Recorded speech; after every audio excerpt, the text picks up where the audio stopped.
Alright guys, welcome to the channel. My name is Donnie and today we are going to be reacting to the new drama, including Cody Co.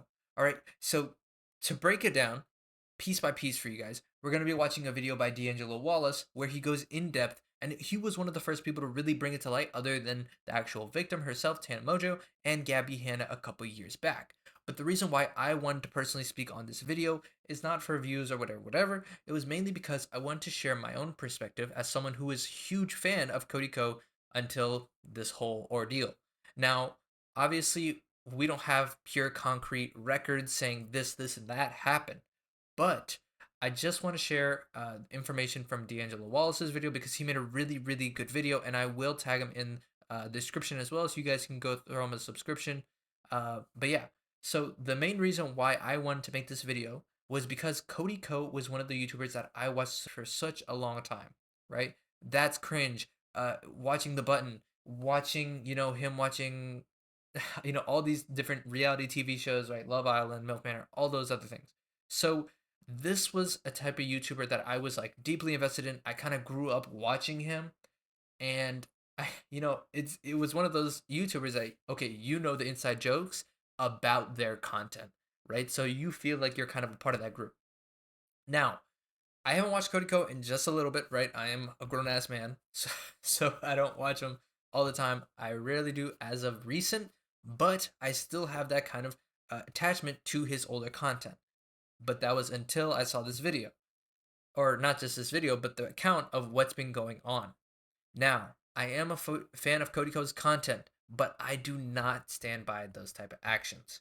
Obviously, it's a horrible thing to do, and I would advise you guys, if you guys see a YouTuber or streamer, right? Same type of thing happened with Dr. Disrespect. Even though you love their content and you love the persona that they put on, right? Because we don't know if it's them or some idea of who they are, you don't have to follow strictly with them, regardless of their actions, right? You could be a Kanye West fan, but not like Kanye West's actions. Or you can like his music, but not his actions or him as a person. And that's totally fine. You just have to know, even if you like someone, you don't have to agree with every single one of their actions, and you don't have to defend every single one of their actions. And I think that's a main thing that people are kind of forgetting to do. You guys are not you guys, but a lot of people who are Dr. Disrespect fans, as well as now Cody Co fans, are rapidly defending him because they are huge fans of his content. But you guys don't know him as a person. You know who he shows himself as in an edited video or in a podcast, which I know he's in. So you guys don't know the full extent to who he is as a person. And in this video, D'Angelo Wallace is going to kind of go over how, even though we have this image of who he is, there are personal events that occurred prior to even his YouTube career that we weren't even aware of, that kind of highlight or kind of just show how he kind of had this behavior prior. All right, so I'm just gonna go ahead and play this video because I know I've been talking a little too long. But yeah, let's go. All right, Cody, let's have an uncomfortable conversation.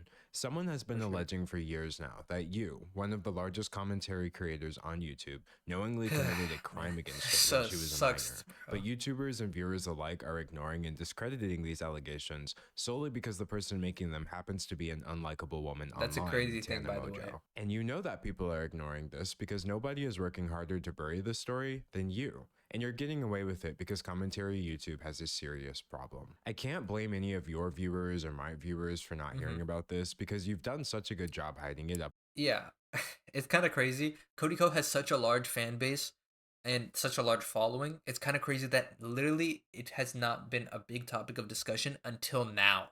He is, I think, upwards of 30 years old, maybe more, and he has a kid coming along the way, I believe. And I know he's married at least, but it's kind of crazy that something from when she was 17, he was 25 is just coming out now. It really is insane. But we'll go back to the video. Up until now that I only found out about it recently. The situation has been talked about by smaller channels, it's been discussed at length on other platforms, and it keeps almost hitting the mainstream, like with this Rolling Stone article or this H3 podcast discussion.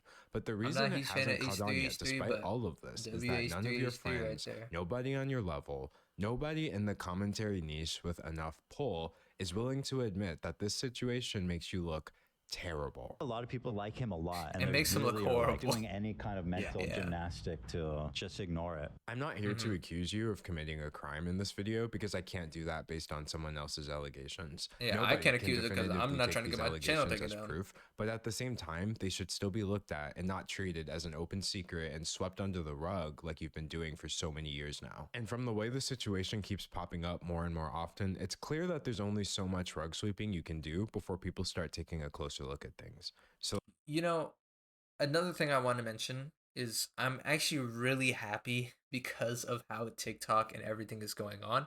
Not that like, oh, it's great that we're on it every time or every day. It's just great that I feel like because of it, there are more things that are coming up because so many people have access to like this huge discussion that is TikTok.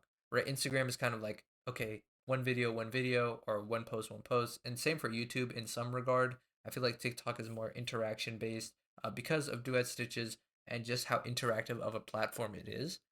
And I think it's kind of helped bring a lot of things to light that weren't, gonna be given that spotlight.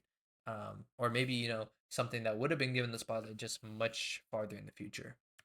with a history of lies, controversy, and genuinely problematic behavior that's become so entangled with her brand that her podcast is called Cancelled with Tana Mojo. And speaking of this That's actually a podcast, crazy about a name. month ago, she hosted a live episode in front of an audience, and the conversation turned to you. Who's the smallest you've ever had sex with? Oh my God, no one look at me, Cody Co. I can say that. I was literally 17. I can say that. This clip started making the rounds, and I people were can't tell if understandably she's just, perturbed like, because if Tana Mojo was 17, chill with that, you or would if have it's been just, like, 25. trauma that So she's people trying to, like, started joke about. speculating, and Tana decided to set the record straight. I hooked up with Cody Co when I was 17 and he was 25. She claims that not only were you fully aware of her age at the time, but someone even tried to stop you, and you went ahead anyway. Yeah, so this is what I was talking about in terms of like Gabby Hanna, because this is where she comes into play. A situation with Gabby Hanna at a playlist live where she pulled him aside and told him like, yo, she's 17. And then we still went and hooked up. To be clear, 17 is under the age of consent in many states, including Florida, where Playlist Live used to take place. So this means that Tana Mojo is accusing you of statutory rape.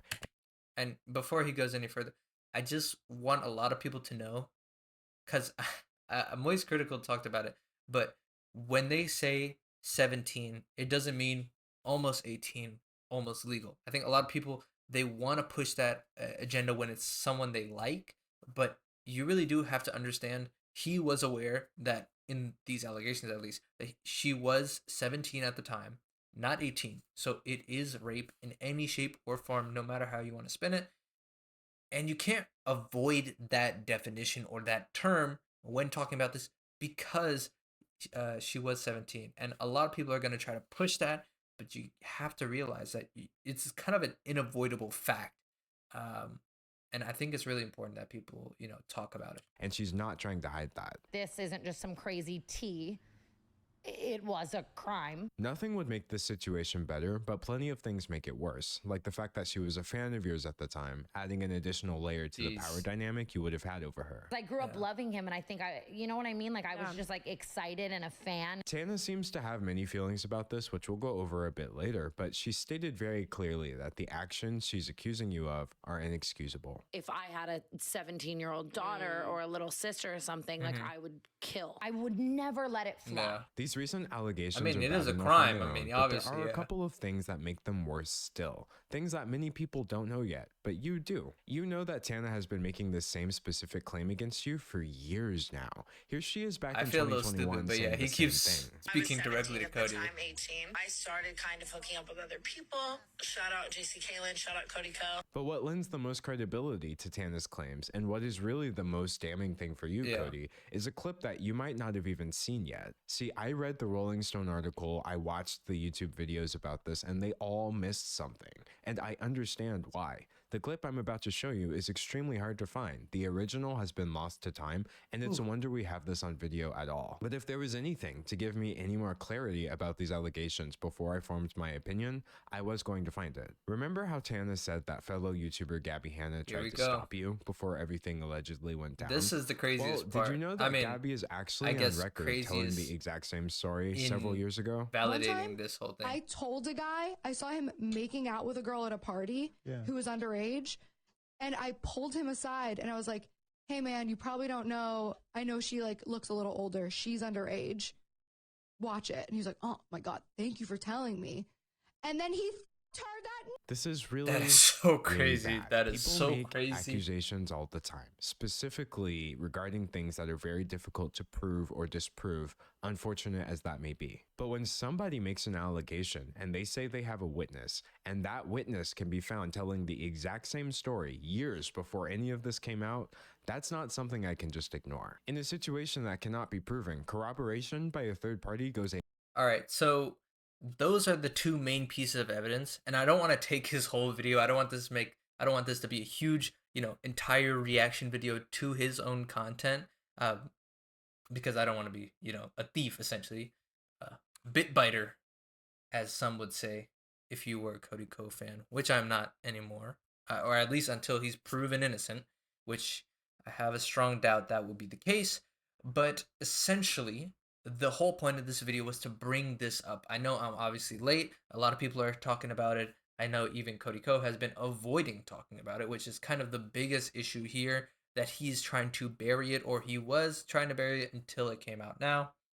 Um, but I think it's just really important that people kind of keep talking about this until we really reach a point where we're addressing it with the two parties involved.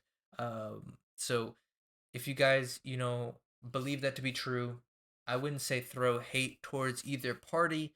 I would say, try to push them to make these type of videos addressing these things. I don't think any hate is warranted just yet, though I wouldn't say to hate on anyone in particularly, but I would just say please don't try to push this away. It's a really serious thing. I know I've tried to keep it a little more lighthearted, or just like not as like bleak, but it really is the case. It is a crime. It's literally not okay in any shape, in any form. If she was 17, he was 21, it's still a crime, no matter which way you want to spin it. And that's mainly the main thing I wanted to say here. Um, I think that's where I'm going to end it. But I appreciate you guys for tuning in. And I know, I mean, I'm mainly a YouTuber that just plays games, or I stream.